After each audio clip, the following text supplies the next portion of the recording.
Network 24 news पर इस वक्त की खबर। उत्तर प्रदेश जनपद मुरादाबाद में नन्ही सी चिड़िया ट्रस्ट के द्वारा निर्धन एवं जरूरतमंद बालिकाओं के लिए फीस वितरण कार्यक्रम आयोजित।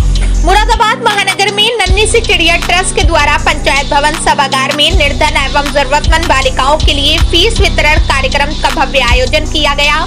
इस पहल का उद्देश्य समाज के आर्थिक रूप से कमजोर बालिकाओं को शिक्षा की मुख्य धारा से जोड़ना और उन्हें एक उज्जवल भविष्य की ओर अग्रसर करना बताया गया।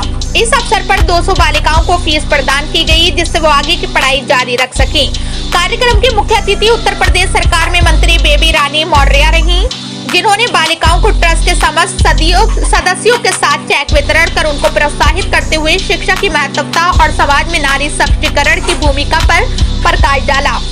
विशिष्ट अतिथियों में नगर विधायक रितेश गुप्ता एवं जिला पंचायत अध्यक्ष डॉक्टर शेफाली चौहान, भाजपा महानगर अध्यक्ष गिरीश भंडूला, प्रसिद्ध समाज सेविका शिखा गुप्ता, डॉक्टर सचदेवा, राजेश रस्तौगी, सीए दीपक बाबू, योग शिक्षिका रीतू नारंग, गीतांजलि पांडे की गरिमामयी उपस्थिति रही। सभी ने कार्यक्रम की शोभा बढ़ाई। अतिथियों ने बालिकाओं को प्रोत्साहित करते हुए उनके उज्जवल भविष्य की कामना की। ट्रस्ट की अध्यक्ष अल्पना रितेश गुप्ता ने कहा, नन्ही सी चिड़िया ट्रस्ट का ये प्रयास है कि कोई भी बालिका केवल आर्थिक अभाव के कारण शिक्षा से वंचित न रह जाए। हमारा विश्वास है कि एक शिक्षित बालिका न केवल अपना बल्कि पूरे समाज का भविष्य संवारती है। नन्ही सी चिड़िया ट्रस्ट भविष्य में भी इस प्रकार के सामाजिक कार्यक्रमों के माध्यम से समाज के वंचित वर्गों को सशक्त बनाने के लिए प्रतिबद्ध है। कार्यक्रम में लाभान्वित बालिकाओं के अभिभावकों व स्कूल के अध्यापक गणों ने ट्रस्ट के प्रति गहरी कृतज्ञता व्यक्त की और कहा कि ये सहयोग उनके लिए संजीवनी के समान है। कार्यक्रम में नन्ही सी चिड़िया ट्रस्ट के सभी कार्यकर्ता उपस्थित रहे। मुरादाबाद से मोहम्मद समीर की रिपोर्ट। सवाल आया है, राहुल गांधी का एक वीडियो है जो उन्होंने अमेरिका में कहा है श्री राम को फिर काल्पनिक कहा है। राहुल गांधी अमेरिका में कभी को फिर काल्पनिक कहा है। राहुल गांधी ने रामायण पढ़ी हो, राहुल गांधी की माँ ने रामायण पढ़ी हो, तब तो वो माने के भगवान राम क्या थे, क्या उन्होंने गरीबों के लिए, भीलों के लिए, जनजातियों के लिए, दलितों के लिए, केवट जैसे निषाद के लिए, सबके लिए उन्होंने जो आशीर्वाद दिया या सबको उन्होंने एकता के रूप में पिरोया, ऐसे हमारे भगवान राम कभी काल्पनिक नहीं हो सकते। उन्हें रामायण को गंभीरता से पढ़ना चाहिए। आप आगरा से आती है, समाजवादी पार्टी आपकी पार्टी को दलित विरोधी घोषित है, मतलब ऐसा नैरेटिव सेट कर रही है। श्री राम में उनकी बात कर रहा हूँ मैं, आप यहाँ जो सांसद हैं वो लगातार धरने प्रदर्शन कर रही, वो ये ऐसा नैरेटिव सेट करना चाहती है कि आपकी पार्टी दलित विरोधी। क्या कहेंगे आप? उनके कहने से दलित विरोधी भारतीय जनता पार्टी नहीं हो सकती। अगर भारतीय जनता पार्टी दलित विरोधी होती तो उन्होंने बहुत पहले दलित महिला को मुख्यमंत्री नहीं बनाया होता। मायावती जी को सबसे पहले मुख्यमंत्री बनाया तो भारतीय जनता पार्टी ने बनाया।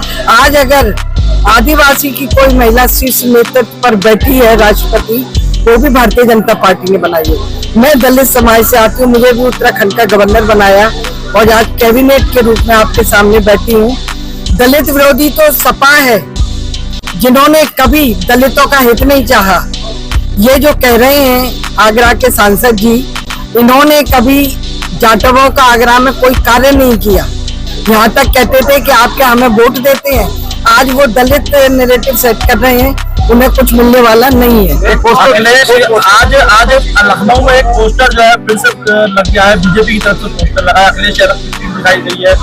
नेहा राठौर को भी इसमें दिखाया गया, गद्दार बताया गया है कि नेहा राठौर का भी उसको फोटो दिखाया गया है और अखिलेश यादव की पीठ दिखाई गई है। देश के गद्दार होने की बात नहीं।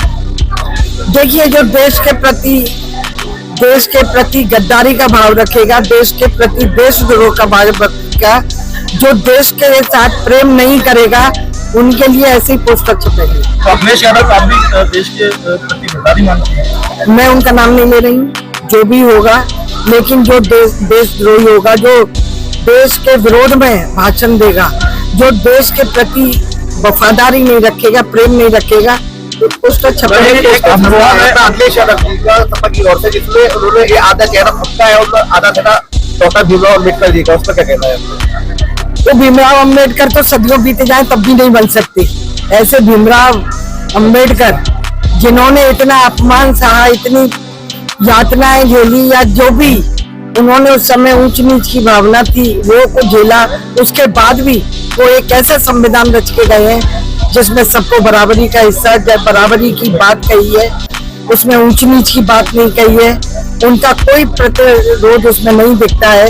तो ये अखिलेश यादव तो कई जन्म मिले तो भी अम्बेडकर खड़े हो रहे हैं पूरे प्रदेश में। देखिए 22,000 कार्यकर्ताओं की हमने भर्ती की है और उसमें जो दोषी पाया जाएगा उसके खिलाफ सख्त से सख्त कार्रवाई की जाएगी।